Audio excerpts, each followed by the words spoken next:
Hello chess friends and welcome to Zadov's chess channel and welcome to our French defense series.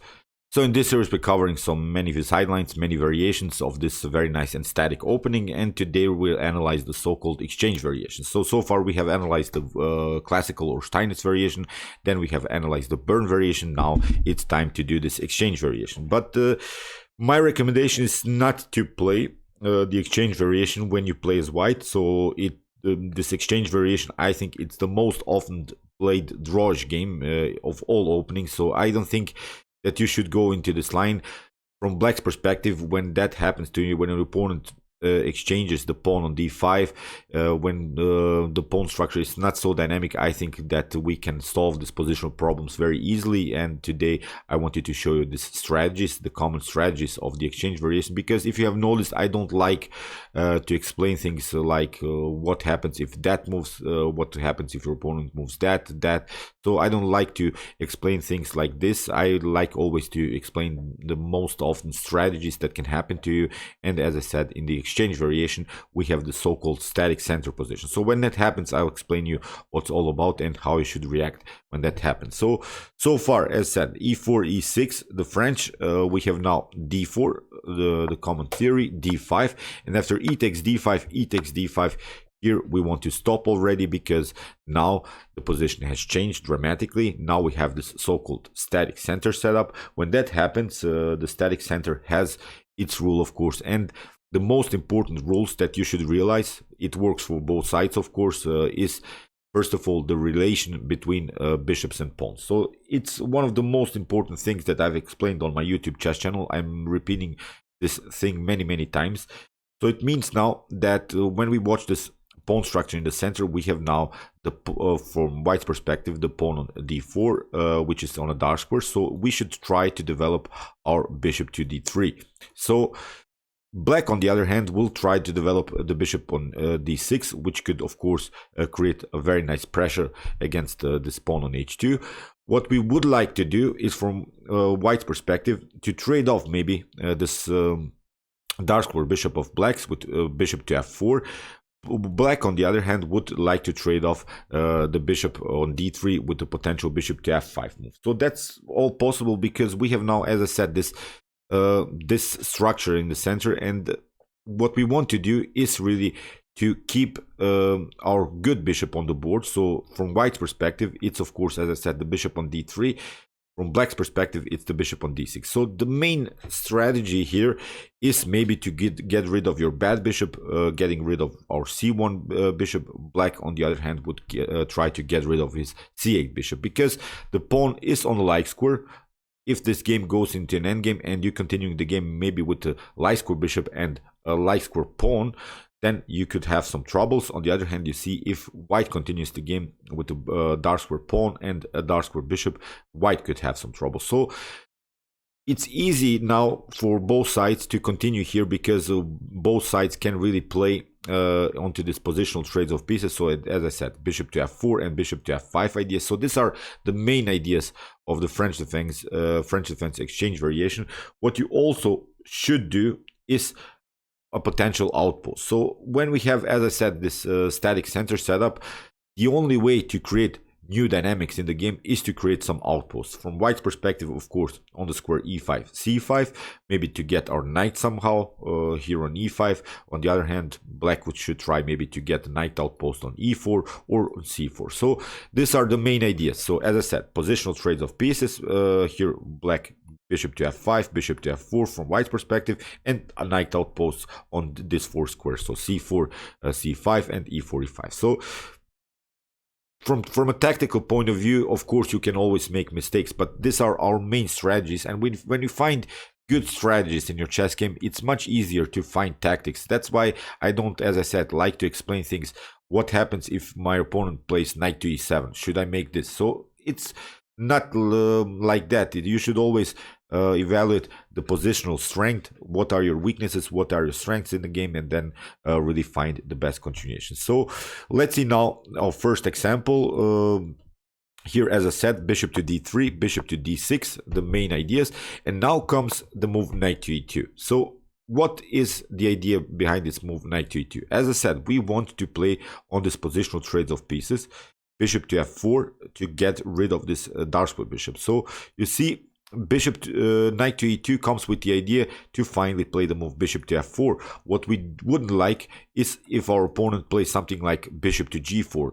If you, for instance, have played here knight to f3, then you risk some maybe bishop to g4 ideas and you get pinned by the bishop. So you couldn't play then after that something like bishop to f4. So as I said, knight to e2, knight to e7, bishop to f4, bishop to f5. And that's what I meant.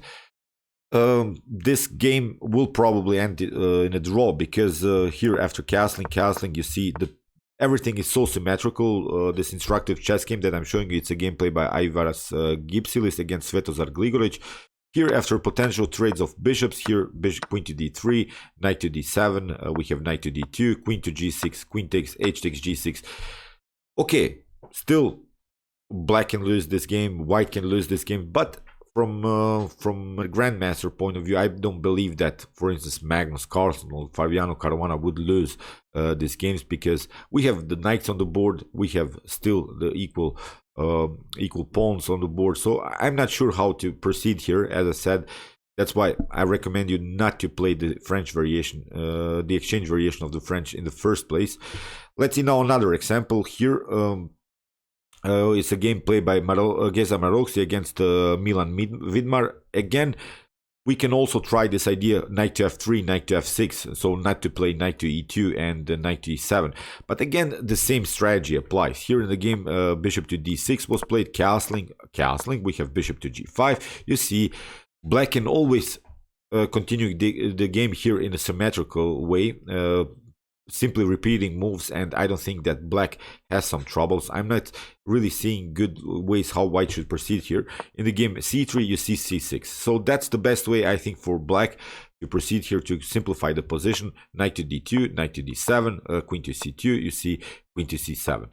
We have rook to e1, rook to e8, simply really repeating moves here. Bishop to h4, bishop to h5, bishop to g3, bishop to g6. Trading off bishops. As I said, black's main idea is to get rid of the very powerful light square bishop. White's idea is to get rid of this very powerful dark square bishop. So after again trades of bishops, trades of rooks, here rook to e1, rook takes e1, knight takes e1, bishop takes g3, h takes g3. Again, we have a drawish position, but again with the queens on the board. Okay, still, as I said, white can win this game, black can win this game, but this is really an equal position, and that's why, as I said, my recommendation is not to go into an exchange version. So let's see now how games could be played, how to win maybe games. As I said, our main goal is to create outposts from white's perspective here on the square e5, from black's perspective here an outpost on the square e4. So the instructive game is a game played by Vichy Anand with the white pieces against Fabiano Caruana. Here Vichy castles, Caruana castles, bishop to g5, h6, bishop to h4, knight to c6. Simply attacking here the d4 weakness. In the game c3, so here Vichy Anand protects the pawn, and now we have g5, bishop to g3, knight to e4. So finally we get something. Finally we have some kind of an outpost.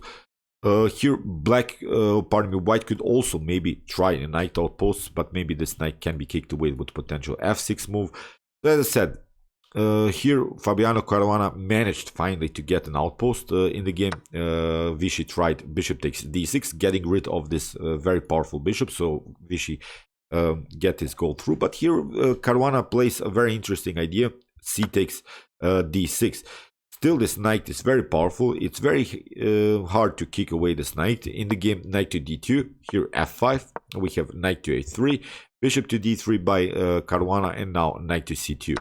Knight takes d2, queen takes d2, and now f4.